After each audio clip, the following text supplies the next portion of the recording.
Hi there, my name is Bridget Davis, the Internet Chef, and thank you so much for joining me on this very romantic edition of the Internet Chef TV. Now, myself and my friends at Stockland Shopping Centres got together and we decided it would be a really good idea to create a little bit of Valentine's Day content for you. So recipes that you could use to create a delicious and very romantic Valentine's Day dinner. Now, the dessert that we're going to be doing today is a melting hot chocolate souffle, because what says I love you more than a bit of delicious dark chocolate? Now, introducing the ingredients that we're going to be using today to create our melting hot chocolate souffle. In this bowl here, I have half a cup of caster sugar, along with 1.5 tablespoons of corn flour. We're also going to be using 2 whole eggs plus 2 egg yolks. The chocolate that I'm using today is a semi-sweet dark cooking chocolate, and I've got 115 grams of dark chocolate. I've got some butter here as well. This is unsalted butter, and I'm using 85 grams of unsalted butter.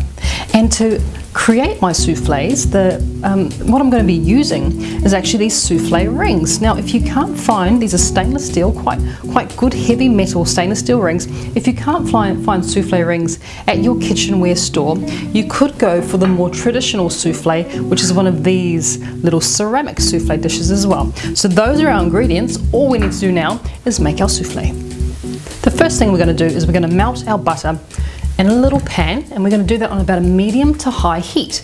Now, I've got my chocolate here, so I'm just going to add my chocolate into my pan too, now that my butter's melted. And you just want to remember that you're doing this over a really a medium heat, because you don't want too much heat there. And we're just going to allow our chocolate to just melt through and mix with the butter.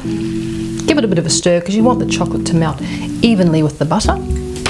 So once you've got a nice smooth mix and you begin to get little bubbles, simmering bubbles around the edge of your chocolate and butter, then it's ready to take off the heat. Now, into my bowl here that I do have the corn flour and the caster sugar, we're just going to give that just a little bit of a mix up. We're going to add our chocolate and butter straight onto our sugar and corn flour.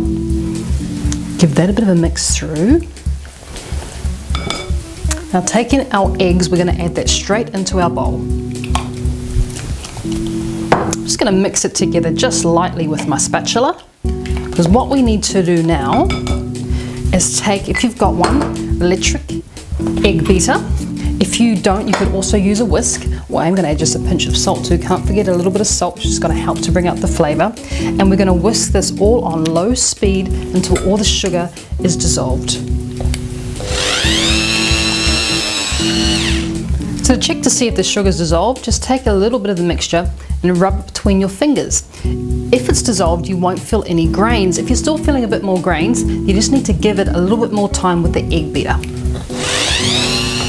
Alright, that is looking pretty fabulous. All we need to do now is cover this with cling film, and we're going to leave that to set and just firm up just a little bit in the refrigerator. Now, the beauty of this dish is you could actually make this dish the night before, the day before, and leave it to sit just like this in the refrigerator before you cook it off.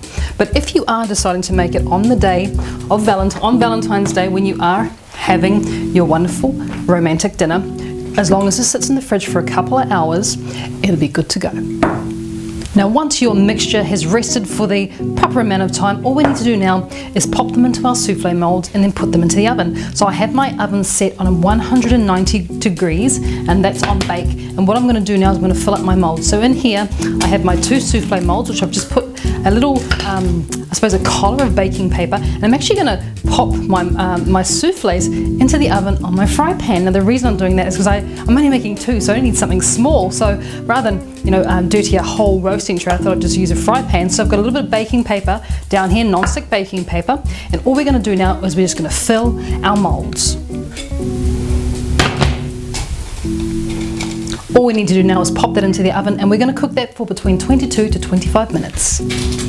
Once the timer is up on your oven, I'm just going to take a little spatula and I'm going to remove one of the souffles from its roasting pan, as it was.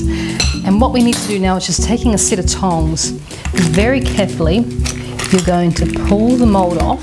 Just be careful, it's quite hot. And then we're just going to reveal the pudding by removing the paper there. So what you have here is the most gorgeous soft in the center pudding, which is what you want, because when you open it, when you break into it, all the lovely chocolate's going to come oozing out, which is going to be absolutely glorious. Now I'm going to serve mine with strawberries and cream ice cream. You could serve yours with a little bit of ice cream or a little bit of pouring cream, but I suggest that you serve this warm because it really is at its best. So thanks so much for watching. On behalf of myself, Bridget Davis, the Internet Chef, and Stockland Shopping Centres, we wish you a very happy and very romantic Valentine's Day. Thanks for watching. Take care. Bye bye.